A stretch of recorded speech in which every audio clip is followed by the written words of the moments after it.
Saudara Dante, bocah berusia 6 tahun tewas diduga dibunuh pacar sang ibunda.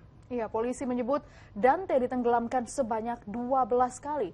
Lalu apa motif pacar ibu Dante hingga tega berbuat sekeji itu? Kita diskusi bersama rekan Dana Paramita.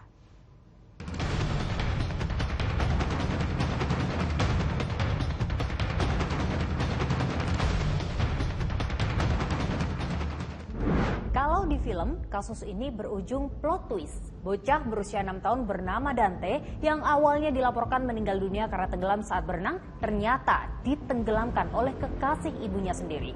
Apa motifnya dan adakah keterlibatan orang dekat korban lainnya? Saya Dana Paramita, kita diskusi.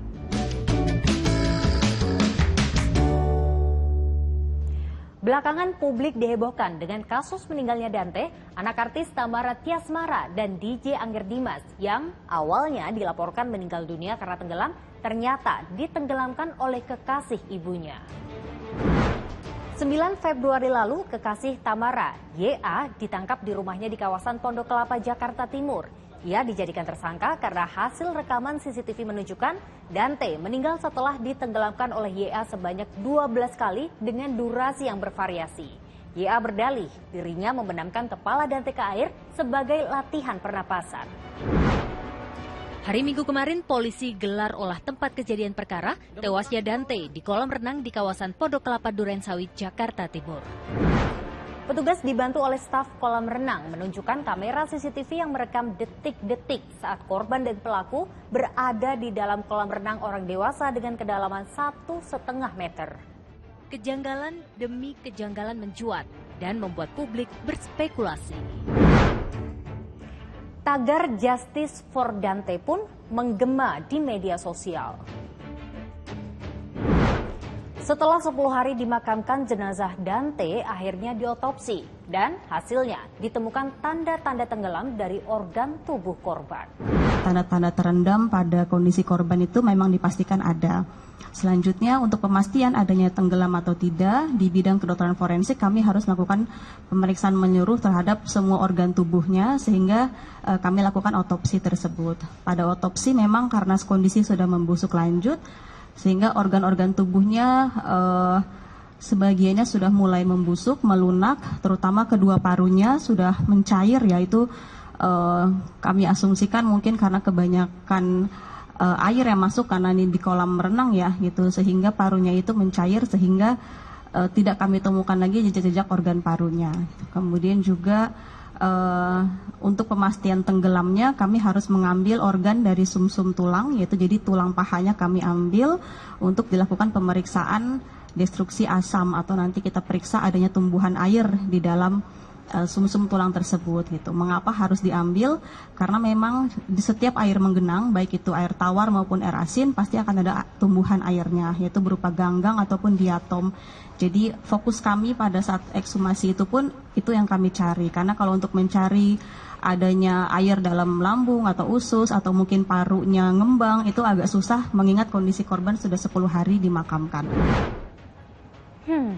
Apa yang membuat tersangka bisa setega itu melakukan kejahatan dengan cara menenggelamkan? Cemburukah, sakit hatikah, atau apa? Pada saat CCTV itu tadi dilihat ya, memang ada hal yang menarik karena ada perilaku sebelum menenggelamkan itu melihat kiri dan kanan gitu ya. Jadi kita yang psikologi ini biasa membaca perilaku itu berpikir, coba kalau kita lihat sendiri kan seolah-olah apa sih, kita kan mau jaga-jaga ya, mau lihat oh aman nih gitu, itu sudah mencurigakan gitu.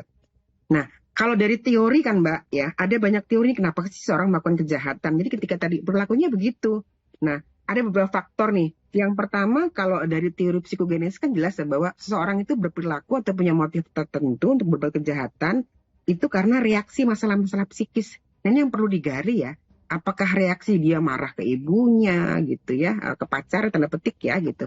Atau dia marah ke anak ini sendiri, itu juga perlu digali. Artinya kalau itu terjawab, berarti mungkin tadi dia mendasari perilakunya itu motifnya atas dasar tadi ya bereaksi terhadap masalah-masalah psikis yang terjadi. Itu teori pertama ya. Teori kedua itu murni nih bahwa sebenarnya struktur sosial itu mempengaruhi banget bagaimana seseorang ini bisa bersikap. Nah, kalau misalnya kita lihat ya bahwa teori kejahatan itu bilang bahwa seseorang itu bisa melakukan kejahatan dari proses sosial budaya yang ada di sekitar dia. Dia bisa meniru nih. Nah ini yang perlu digali juga gitu. Oke, kekasih ibu korban sudah ditetapkan sebagai tersangka dan ditahan di Polda Metro Jaya. Lantas apa hukumannya?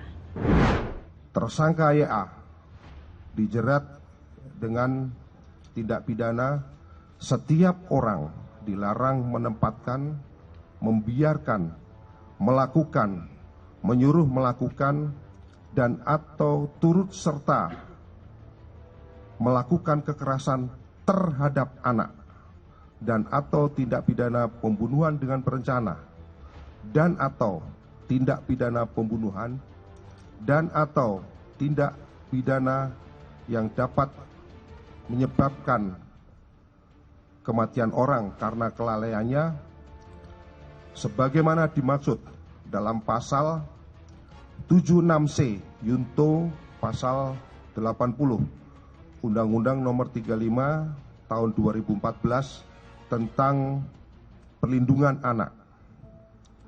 Kemudian pasal 340 KUHP, pasal 338 KUHP, dan pasal 359 KUHP. Lalu bagaimana dengan ibunya? Apakah ada faktor kelalaian juga? Saya berdiskusi dengan pengamat hukum soal ini.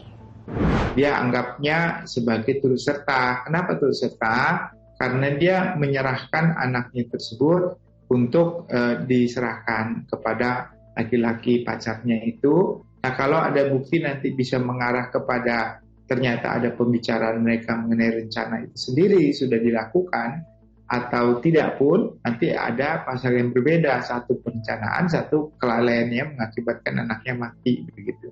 Nah, jadi itu tergantung kepada bukti-bukti nanti yang dihadirkan ya, walaupun kita agak heran juga ya kenapa seorang ibu yang anak kandungnya sendiri ya tentu dia akan berusaha untuk bisa membuktikan kebenaran fakta kematian anaknya, tapi pas dia melihat itu dia tidak langsung berusaha untuk menuduh ya gitu, berarti bukan menuduh ya, menyangkakan kepada orang yang dititipkannya itu kan jaga.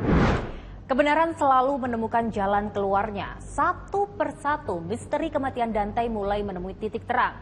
Namun yang masih menjadi tanda tanya, apa motif pembunuhannya? Dan adakah keterlibatan orang dekat korban lainnya? Kita lanjut diskusi di kolom komentar.